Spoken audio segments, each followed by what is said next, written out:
Jail Road येथील रामेश्वर नगरमध्ये 10,000 वृक्ष लागवड अभियानाचा शुभारंभ करण्यात आला। त्याप्रसंगी मार्गदर्शन करताना ते बोलत होते। यावेळी मनपाचे अधिकारी तसेच राजकीय क्षेत्रातील मान्यवर मोठ्या संख्येने उपस्थित होते। मानवाचे निसर्गावर अतिक्रमण बिनधोकपणे सुरू आहे।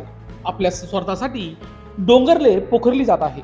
विकासाच्या नावाखाली वृक्षतोड केली जात असून शहरात सिमेंटची जंगले वाढत असे। त्यामुळे अवेळी पाऊस, वाढता उन्हाचा कडाका, कधी कोरडा तर कुठे ओला दुष्काळ अशा प्रकारच्या नैसर्गिक संकटाची मालिका कुठे ना कुठे आपल्याला बघायला मिळते। याच अनुषंगाने स्थानिक मित्रमंडळ, सामाजिक, राजकीय अशा सर्वांनी एकत्र येऊन वृक्ष लागवडीचा उपक्रम हाती घेतला आहे। शहर परिसरात 10,000 वृक्ष लागवडीचा शुभारंभ करण्यात आला। सातत्याने 3 वर्ष या झाडांचे संगोपन करण्याचा निर्धारही यावेळी करण्यात आला। तसेच ज्या नागरिकांना या वृक्ष लागवडी अभियानात सहभाग घ्यायचा आहे त्यांना लागवडीसाठी वृक्ष उपलब्ध करून देण्यात येईल असे आयोजकांनी सांगितले आहे। दरम्यान या प्रसंगी मनपा उपायुक्त विवेक भदाने, अतिरिक्त आयुक्त मनपा प्रदीप चौधरी, उद्यान निरीक्षक सचिन देवरे, ज्येष्ठ नेते दत्ताजी गायकवाड, दिनकर आढाव, माजी नगरसेवक प्रशांत दिवे, माजी नगरसेविका मंगला आढाव, संतोष पिल्ले, सचिन पवार, धनंजय लोखंडे, सचिन देसले, सागर भोजने, तुषार वाघमारे, प्रवीण पवार, गोरख चकोर, गोपी साळी, राजेंद्र दुसाने, आशुतोष आरोटे, शिवम आढाव, श्याम महाले, नितीन थोरात, जितू पोद्दार, दिलीप आढाव आदी मान्यवर मोठ्या संख्येने उपस्थित होते। आज या ठिकाणी धनु लोखंडे, संतोष पिल्ले आणि त्यांचे सर्व मित्र परिवाराच्या वतीने एक अतिशय चांगल्या प्रकारचा संकल्प त्यांनी केलेला आहे।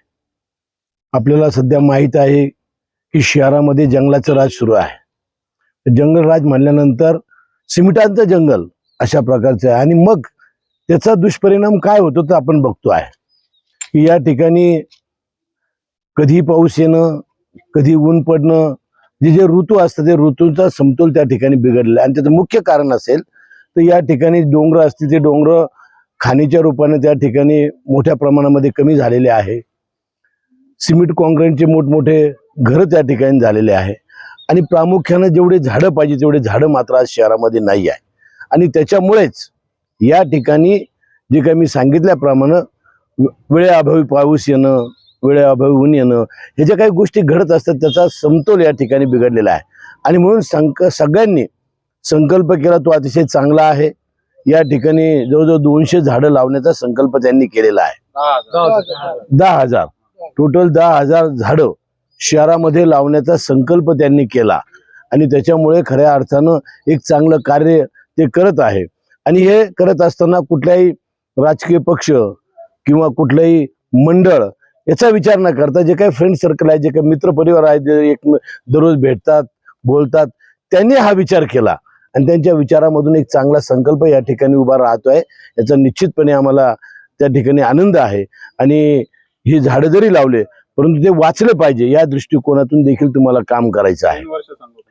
त्याचं संगोपन या ठिकाणी करण्याचा संकल्प त्यांनी 3 वर्ष संगोपन करणं असे ते सांगता आहे। आणि म्हणून हे संगोपन झालं पाहिजे, झाडं वाढली पाहिजे, शहरामध्ये झाडं जगली पाहिजे या दृष्टिकोनातून ते काम करताय। त्या सर्वांना मी मनपूर्वक या ठिकाणी शुभेच्छा देतो। लोकशास्त्र न्यूजसाठी बंटी आढाव, नाशिक रोड।